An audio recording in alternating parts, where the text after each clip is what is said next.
Veníamos hablando del libro del Éxodo. Vamos a hacer, voy a mirar si puedo mover aquí un momentico.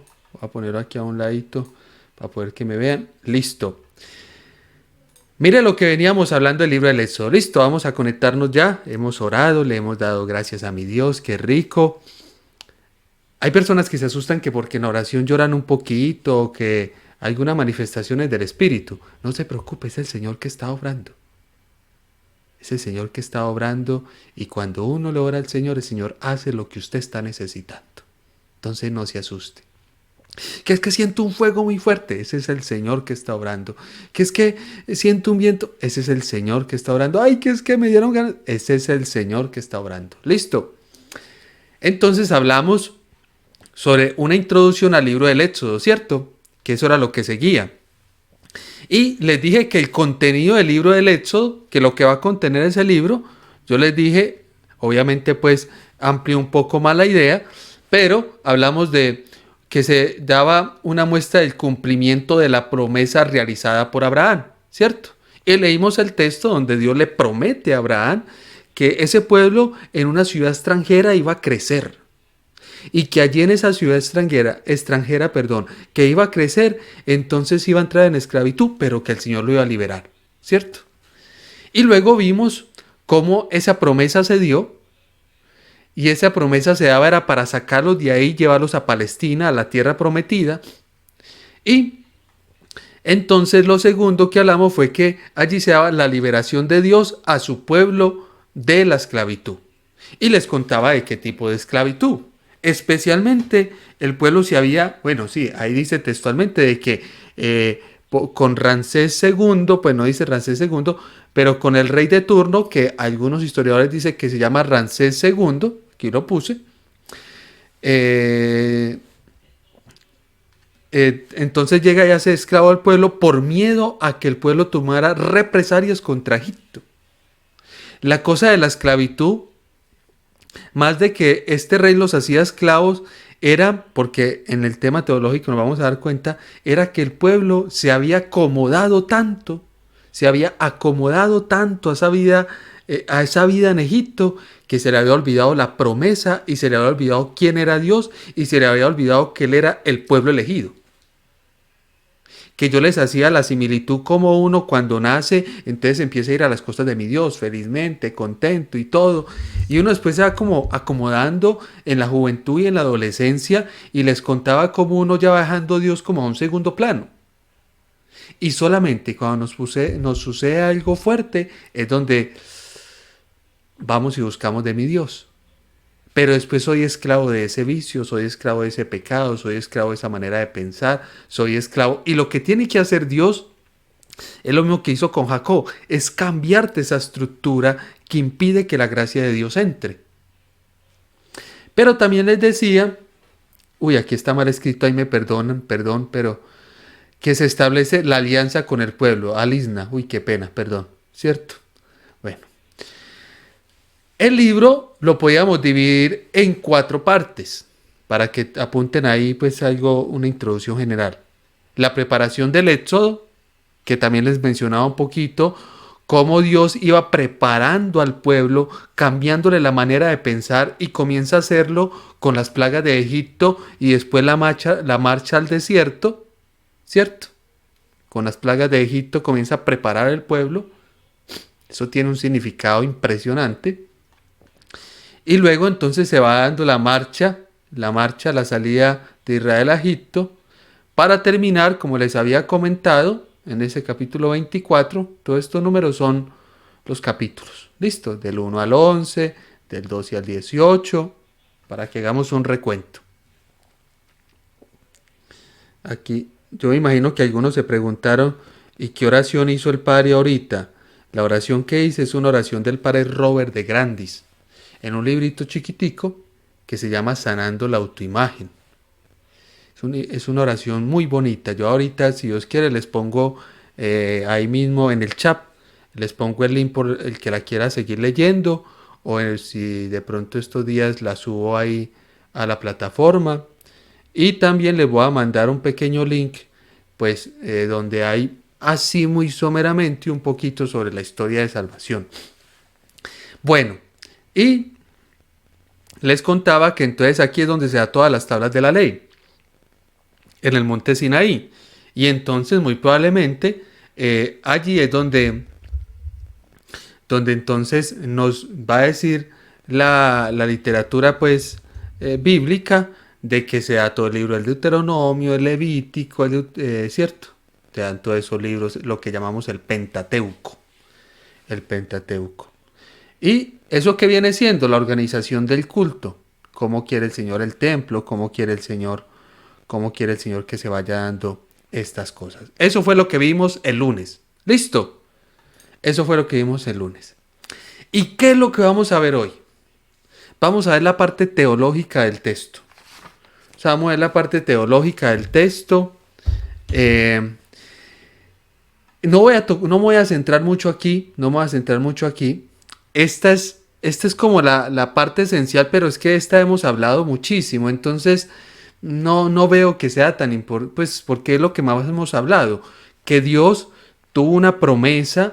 La promesa la hace con Abraham de que lo va a multiplicar, lo va a hacer grande, va a crecer su descendencia y le va a dar una tierra que emana leche y miel. Y ya sabemos que ese sentido de leche y miel no es un sentido espiritual como el cielo, la eternidad, no, era un sentido, o sea, era real. Dios les iba a dar Palestina, donde estaban los filisteos, y esa tierra era una tierra donde ellos iban a prosperar, ¿cierto? Por eso es que actualmente yo compartía eso con una compañera que estudia teología en la UCO, se afirma muchísimo que de toda la raza judía es una raza que tiene algo particular. Es una raza en la que a nivel mundial ha hecho muchísimo a la sociedad, le ha aportado mucho pues a la sociedad. Mm, Y es que los judíos, por eso era que Hitler quería matarlos. Es que los judíos tienen algo especial. Y ese algo especial se llama la alianza, el pueblo elegido de Dios. El pueblo elegido de Dios. Yo y nosotros también, sí, claro. Por eso ellos son nuestros padres en la fe. ¿Cierto? Y entonces entonces va a ser la promesa, luego caminan hacia esa promesa. ¿Cómo así? Pues Dios prepara al pueblo y luego de que prepara al pueblo, entonces se van de camino, marcha al desierto y todas las dificultades para llegar allí con Josué a la tierra prometida. Pero entonces en la teología también nos vamos a ver el tema de los apelativos y las características de Dios. ¿Por qué? Vamos a ver si lo tengo aquí. Bueno, aquí tengo un poquitico. Pero, ¿por qué es importante? Porque, ¿cómo les parece que se afirma aquí, que estuvieron 40 días en el desierto? 40 días en el desierto. Y si fueron 40 días en el desierto, ¿qué tuvo que hacer Dios ahí en esos 40 días? Cambiar a los israelitas la manera de pensar. Cambiarle a los israelitas la manera de concebir a Dios. Y entonces algunos, algunos teólogos llegaban a afirmar cuando leía un poquito del tema, y es que allí Yahvé se presenta como el que es, el que es. Johnny, ¿qué tiene que ver eso? Pues se presenta como aquel que ha formado el cielo, que tiene poder sobre la tierra, aquel que tiene potestad sobre todo cuanto existe en la creación, aquel que provee las cosas. Johnny, ¿para qué hace eso? Para mostrarle al pueblo que Él es el Dios verdadero, que Él es el que los iba a sacar adelante y que era confiando en Él que iban a obtener la tierra prometida. No era en Egipto, pero como vivieron en Egipto, entonces se acomodaron en Egipto. Y por eso las palabras más profundas de Pablo son: cambia tu manera de pensar. Cambia tu manera de pensar para que así cambie tu manera de vivir. Porque el problema de nosotros los cristianos es que acogemos el cristianismo, acogemos al Señor y seguimos pensando igual. Seguimos con los pensamientos del mundo. La diferencia es que voy a misa. La diferencia es que hago actos religiosos o piadosos, ¿cierto? O como usted los desee llamar. Pero entonces yo solamente entro a una parroquia, entro a una comunidad laical, hago parte de una escuela de formación, pero sigo pensando igual. Sigo solucionando los problemas iguales. Lo único que hice fue vincularle a Dios. ¿Y cómo le parece que en todo este tiempo en el que vivió el pueblo de Israel, allí en el desierto, Dios tuvo que cambiarles la manera de concebir a Dios, la manera de pensar, la manera de ver quién era Dios, cómo tenían que ser ellos, Y por eso, que yo no lo vamos a tocar hoy, y por eso, otra de las cosas es la actitud que tenía que ser el pueblo. La actitud, o sea, cómo debería de ser el pueblo. Y yo puse dos palabritas, pero después las profundizaremos, ¿cierto? Después, porque yo sé que el tiempo no nos da para hoy. Pero si Dios le mostraba quién era Él, y una de las cosas es que nos mostraba que Dios era un Dios celoso. Ay, Johnny, ¿cómo así? Vamos a buscar el libro del Éxodo. Éxodo capítulo 34, versículo 14. O sea, que a Dios no le gustaba que usted tuviera otros dioses. Ah, pero es que tú eras de Egipto. Sí. Ah, y allá adoraban otros dioses. Pues sí, yo de vez en cuando iba. Mira lo que dice Yahvé Sebaot. 34, 14. No adoren a ningún otro Dios, porque el Señor es celoso y su nombre es Dios el celoso. Vuelvo y leo el texto. No adoren ningún otro Dios, porque el Señor es celoso y su nombre es Dios el celoso. Iba a pasar al capítulo 20 y al versículo 3. Y mire lo que dice. Dios habló y dijo estas palabras. Yo soy el Señor tu Dios, que te sacó de Egipto, donde eras esclavo. No tengas otros dioses aparte de mí. Entonces, lo primero que nos va a mostrar en los apelativos y características es que Dios es un Dios celoso. Él no comparte su amor. Ah, pero es que yo amo más a mi hijo, primero mi hijo y después Dios. Y por eso cuando pasa algo con el hijo, su vida se derrumba. Y entonces Dios te recuerde que Él es un Dios celoso. Y se acuerdan los mandamientos. Amarás al Señor tu Dios con todo ¿qué? Con todo tu corazón, con toda tu mente y con toda tu alma. Primero dice así. Amarás al Señor tu Dios con todo tú. No dice, amarás a tu prójimo con todo tu corazón, con toda tu mente y con toda tu alma. Y amarás a Dios como a ti mismo. ¿Cómo le parece que primero se menciona a Él? Por encima del prójimo estoy yo. Yo soy un Dios celoso. Yo soy un Dios celoso. O sea, cuando una persona se consagra a Dios, le pertenece a Dios. No le pertenece a nadie más. Cuando una persona es bautizada, le pertenece a Dios. Pero cuando se le olvida de que es pertenencia a Dios, intenta meter su corazón y su mente en otras cosas, en los vicios, en la droga, en el amor, en esta muchacha que amo tanto y le entregué mi vida a ella, en este muchacho en el trabajo, y pongo otros dioses. Entonces empiezan las dificultades, así como el pueblo pasaba en el desierto. Y es para Dios recordarte que Él es un Dios celoso y que el primero que tiene que tener lugar ahí es Dios. Es Dios. Pero también llega y nos dice que ese Dios no es cualquier Dios. Es el Dios del cielo y de la tierra. Es el Dios que lo ha creado todo. Y lo vamos a ver en el capítulo 31. Mire pues. O sea, eso se llama Ese Dios es el Dios universal. Y esto es importante. Es el Dios universal. Capítulo 31, versículo 17. El padrecito también toma apuntes. Claro, no es ahí inventado. Eso se sienta a leer, hay veces toda la tarde o toda la mañana. 31, 17, mire. Será una señal. Me equivoqué, sí, no. Será una señal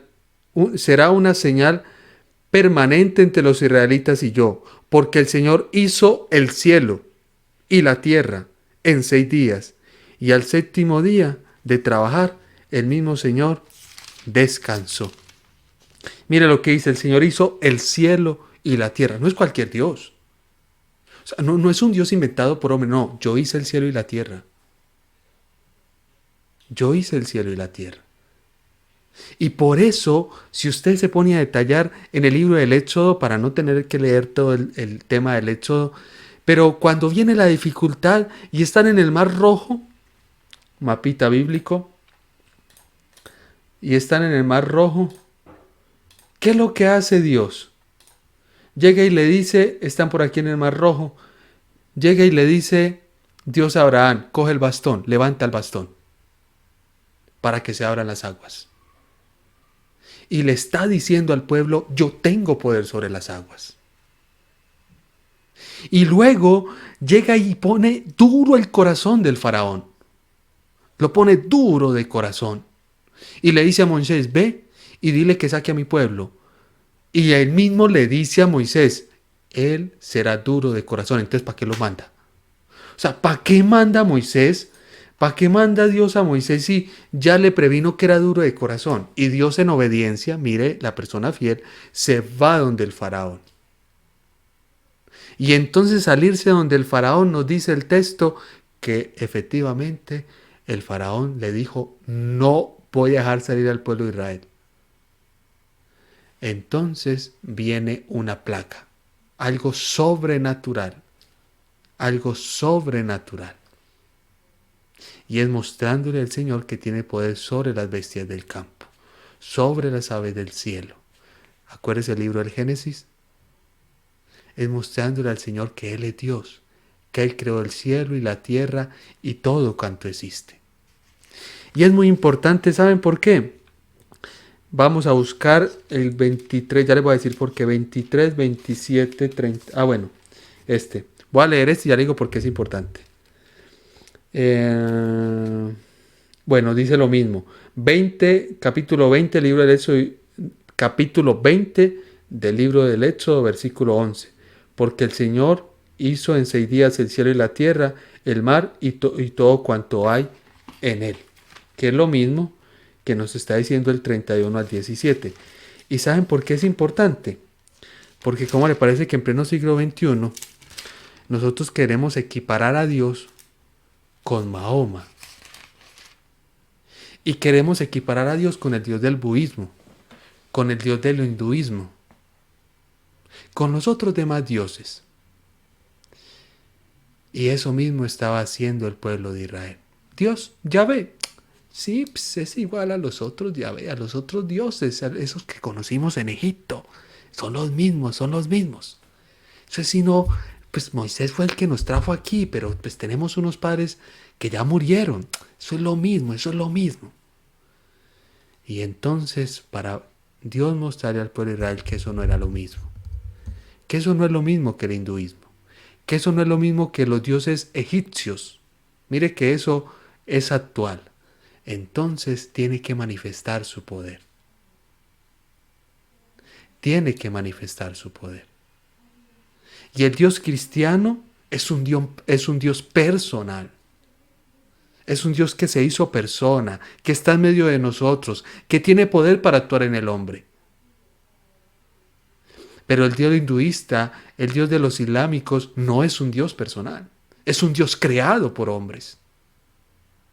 Es un Dios creado por hombres. De allí que el cristiano tiene que entender de que no es lo mismo adorar a Dios, a Yahvé Sebaot, que adorar al Dios hinduista y después hacer yoga. No, él con que ore y esté en la presencia del Señor, Dios le trae la paz. No tiene que hacer los mandalas. Dios le trae la paz. Porque es Yahvé, es Dios. Yo no sé, pero a mí me ha parecido muy gracioso la gente cuando se asusta, cuando ve la manifestación del poder de Dios. Cuando ve la manifestación del poder de Dios en sus vidas y se asustan. Eso es normal. Porque ese es Dios. Es un Dios que tiene poder, que es omnipotente, nos dice, lo hemos aprendido en el credo. Es un Dios que es omnipresente, omnipotente, tiene poder para obrar en todo. Omnipotente, omnipresente, está en todas partes. Está en todas partes. Nada es oculto ante Él. Entonces no es un Dios chichipato que no puede hacer nada. Creo en Dios Padre, dice el texto. Todo, no. Creo en Dios Padre, todo, exacto. Ese es el Dios que profesamos en nuestro credo. El Dios de ellos, con todo respeto, las otras religiones, no es todo como le parece que no. Todos esos dioses tienen que haber un esfuerzo humano para que el hombre medio se ayude, se purifique y después de que purifique pueda llegar al demiurgo, pueda llegar ahí, pueda llegar de pronto como a purificar su alma y conectarse con ese ser divino. El Dios de nosotros no. El Dios de nosotros parte de que usted confíe en Él, se abandona en sus manos, se consagra a Él y Él hace el resto. La misma purificación del cuerpo y del alma la hace Él cuando usted se abandona en sus brazos. La misma sanación del cuerpo la hace Él cuando usted se abandona en sus brazos. Tanto le preocupa a usted a mí, a nuestro Padre Dios o a Yahvé Tsebaot, que sencillamente entonces dice, cuando Israel era niño, yo lo amé. Usted cuando ha escuchado eso en el hinduismo, que ese Dios ame al hombre, no lo ama, no lo ama. El hombre tiene que purificarse, pero no lo ama. Y eso es lo que le está mostrando. Por eso yo quería que amen esos apelativos. Porque eso es lo que le está mostrando Dios a su pueblo. Yo soy el verdadero Dios. Miren, en estos días, ¿cuándo fue? Yo creo que fue ayer. Ay, Señor, permíteme recordar. O será mañana. Bueno, leímos el texto de Elías. Leímos el texto de Elías cuando estaba con los reyes y Elías estaba cansado de que la gente iba a orar a otro Dios, el Dios de Baal. Y así decía, y hacían sacrificio y se cortaban hasta chorrear sangre. Y gritaban y brincaban y sangre y sangre. Y entonces Elías se echó a reír. Yo me imagino esa escena. Elías le dice, griten más. De pronto es que está dormido. Griten, es que eso es que se fue a pasear. No los escucha. Y como no vino el fuego en ese trozo de carnero, como no vino el fuego y eso estaba lleno de agua, entonces ya le tocó a Elías. Y Elías dijo, vengan a mí. Vengan, yo les muestro el Dios verdadero. Hagan una cosita, cojan agua y échenles más a la zanja. O sea, mojó la madera y mojó el carnero con agua. ¿Ustedes creen que le iba a prender eso? Si eso estaba lleno de agua. No le iba a prender. No le iba a prender. O sea, nuestra lógica dice, no, eso no va a prender. Sería hasta loco. Y cuando hizo eso 3 veces, todo el rito, después llega y dice, Señor, Dios de Abraham, Dios de Isaac y Dios de Israel, Dios de Jacob. Y llega y le pide al Señor que se manifieste para que el pueblo crea. Inmediatamente, se enciende el fuego. Eso es un milagro, algo sobrenatural. Y Dios actúa. Y si tú le quitas, dice Chamus, que si tú le quitas eso a Dios, le estás quitando la parte divina. Y eso es lo que está haciendo el Señor a través del libro del Éxodo. Antes de darle la promesa, el pueblo tiene que entender que todo se hace con Él. Nada se logra sin Él. Por lo tanto, Él es el Dios que lo puede todo, en todas las áreas de la vida. Y eso es lo que tiene que ver. Y tan es en todas las áreas de la vida que entonces vamos a ver en el capítulo 14 del libro del Éxodo que se da una dificultad. Vamos a ponerlo aquí, 14 Versículo 5. 14, versículo 5. Una dificultad que estaba pasando el pueblo. Vamos a ver si los dejó morir. Del 5 al 10. Listo. Del 5 al 10, ¿dónde estás? 14, pero porque estoy perdido, es que como la luz me encandelilla, entonces, mientras tanto, listo ya. Mientras tanto, el rey de Egipto recibió aviso de que los israelitas se habían escapado. Entonces el rey y sus funcionarios cambiaron parecer en cuanto a ellos y le dijeron, estamos leyendo cuando ya el faraón dejó ir a los israelitas. Listo. Dijeron, pero ¿cómo pudimos permitir que los israelitas se fueran y dejaran de trabajar para nosotros? O sea, que se fueran de Egipto. Enseguida el faraón ordenó que prepararan su carro de combate y se llevaran al ejército. Vamos a matar a esos israelitas, traigámoslos. Pues eso no dice, yo le estoy poniendo un poquito la creatividad. Entonces dice en el versículo 7, tomó 600 de los mejores carros, además de todos los carros de Egipto, que llevaba cada uno un oficial. El Señor hizo que el faraón se pusiera terco y persiguiera a los israelitas. Mire el Señor como es como es hasta de sagaz, como educa a su pueblo, como va educando a su pueblo. Aun cuando ellos habían salido ya con gran poder, ya felices, nos liberamos de los egipcios. Los egipcios con todo su ejército, con carros, versículo 9, los egipcios con todo su ejército, con carros y caballerías, salieron a perseguir a los israelitas y los alcanzaron a la orilla del mar, junto a Piairop y frente a Balsesón, donde estaban acampando. Mire lo que dice el texto. Cuando los israelitas se dieron cuenta de que el faraón y los egipcios se acercaban, tuvieron mucho miedo y pidieron ayuda al Señor y a Moisés y le dijeron, mire lo que le dice, ¿acaso no habían sepulcros en Egipto? ¿Acaso no habían sepulcros en Egipto que nos sacaste allá para hacernos morir en el desierto? ¿Por qué nos has hecho esto? ¿Por qué nos sacaste de Egipto? Esto es precisamente lo que te decíamos en Egipto. Déjanos trabajar para Egipto. Ellos extrañaban el pasado. Ellos querían quedarse ahí y empieza el miedo a que se van a morir y los va a matar esos egipcios. Y Dios tiene que mostrarle que ante el miedo está el poder de Dios por encima. Y entonces más adelante vamos a encontrar de que Moisés clama a Dios y Dios le responde y soluciona la dificultad. Ante el miedo, Dios soluciona esa dificultad. Versículo 19. En ese momento el ángel de Dios y la columna de nubes se marcharon al frente de los israelitas, cambiaron de lugar y se pusieron detrás de ellos. Así la columna de nube quedó entre el ejército y entre el ejército egipcio y los israelitas. Para los egipcios era una nube oscura, pero para los israelitas era una nube que los alumbraba. O sea, era la mano de Dios.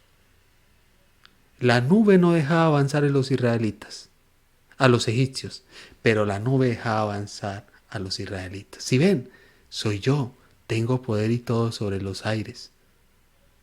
Es que es conmigo que se van a hacer las cosas. Pero entonces llega y nos muestra en el capítulo 16, del 1 al 9, que al pueblo le dio hambre.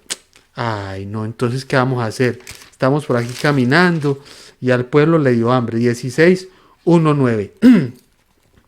Toda la comunidad israelita salió de Elín y llegó al desierto de Sin, que estaba dentro del Sinaí. Era el día 15, bueno. Allí en el desierto todos ellos comenzaron a murmurar contra Moisés y Aarón y les decía, ojalá el Señor nos hubiera hecho morir en manos de esos egipcios. Allá nos sentábamos juntos a la olla de la carne y comíamos hasta llenarnos. Uy. Pero ustedes nos han traído al desierto para matarnos de hambre a todos. ¿Sí ve lo que los israelitas están diciendo? O sea, se quejan por todo. En vez de acudir donde Dios, se le quejan a Moisés. Y entonces llega el Señor y les responde y les da aquello que necesitaban para comer. Y les dice que apenas le va a dar lo necesario por la mañana y lo necesario creo que en la tarde y en la noche. Y ya, y ya. Y no tienen que guardar para el otro día. Yo ni por qué. Porque así el israelita aprendía a confiar en Dios. Si guardaba, entonces no confiaba en Dios. Por eso hay momentos en la vida en los que Dios te da a ti lo necesario. Ni más ni menos. Lo que necesitas. Y cuando tienes otra necesidad, entonces te toca acudir donde Él. Y vuelve y te da, ¿qué? Lo necesario. Voy a seguir leyendo el texto para que vean que es verdad. Entonces el Señor dijo a Moisés, voy a hacer que se llueva comida del cielo. La gente debe salir cada día y recoger solo lo necesario. Versículo 4. Solo lo necesario para ese día. Quiero ver quién obedece mis instrucciones y quién no. Y entonces empieza a decir más cómo se va dando eso. Y después encontramos que hay unos que mienten y les toca pedirle perdón al Señor. ¿Cierto? Pero mire, había una necesidad de hambre física y Dios responde. Había una necesidad de sed, 17:1-7, y Dios vuelve y responde. Vuelve y responde. Toda la comunidad israelita salió de Peresín, bueno, siguiendo su camino poco a poco, de acuerdo con las órdenes del Señor. Después acompañó al refín, listo. Así que, versículo 2, así que le reclamaron a Moisés diciendo, danos agua para beber. ¿Por qué me hacen reclamos a mí? ¿Por qué ponen a prueba a Dios? Contestó Moisés. Pero el pueblo tenía sed y hablaron en contra de Moisés diciendo, ¿para qué nos hiciste salir de Egipto? ¿Para matarnos de sed? Junto con nuestros hijos y nuestros animales. Moisés clamó entonces al Señor y le dijo, ¿qué voy a hacer con esta gente? Un poco más y me matan a pedradas. Y el Señor le contestó, pasa delante del pueblo y hazte acompañar de algunos ancianos de Israel, llévate también el bastón con que golpee ese río y ponle en la marcha. Yo estaré esperando allá en el monte de Oré sobre la roca. Cuando golpee la roca, saldrá agua de ella para que beba la gente. Mire, Dios es el que le responde al pueblo en las necesidades. ¿Qué está queriendo decir ahí teológicamente? Que Dios tiene que volverle al pueblo el tema de confiar en la providencia divina. El tema de confiar en la providencia divina. Por eso es importante esto, el tema, ¿qué es lo que vamos a ver en el libro del Éxodo? Vamos a ver algunos apelativos de Dios. Vamos a ver algunos apelativos de Dios. Y hemos visto que Dios es un Dios celoso, hemos visto que Dios es el creador del cielo y la tierra y por lo tanto no puedo compararlo con otros dioses. Por favor, no puedo compararlo con otros dioses, ni equipararlo a los otros dioses. No, es superior a los otros dioses. Es superior, eso mismo nos lo enseña la fe de la iglesia, porque hay muchos teólogos y biblistas y que llegan llegan y lo quieren equiparar como si fuera igual a todos ellos. O como si fuera un profeta como Mahatma Gandhi, como Nelson Mandela. No, no, no, no, no. Este es el ungido. Jesús es el ungido. Aquel que tiene el poder sobre él para manifestar las obras del Padre. Y por último, dentro de esos atributos y apelativos, nos muestra un Dios providente. Un Dios providente. Un Dios celoso, un Dios creador del cielo, un Dios universal que es de todas las naciones y un Dios que provee al hombre en todo. Y si usted pone eso en palabras de hoy, actuales, usted ve que la gente ha puesto el corazón más en otras cosas. Mire, estamos pasando por una pandemia y lo último que nos acordamos es de mi Dios. ¿Y sabe cuándo? Cuando vemos que la necesidad llega a mi casa, llega a mi vida. Ay, sí me acuerdo de él. Pero antes yo me siento sobrado. Puede ser que no lo diga, pero mis actitudes sí lo hacen. Entonces, pues, con que tenga a mi Dios para salvarme, con eso lo tengo todo. ¿Y cómo le parece que el que cree en Dios tiene que aprender a depender de Dios?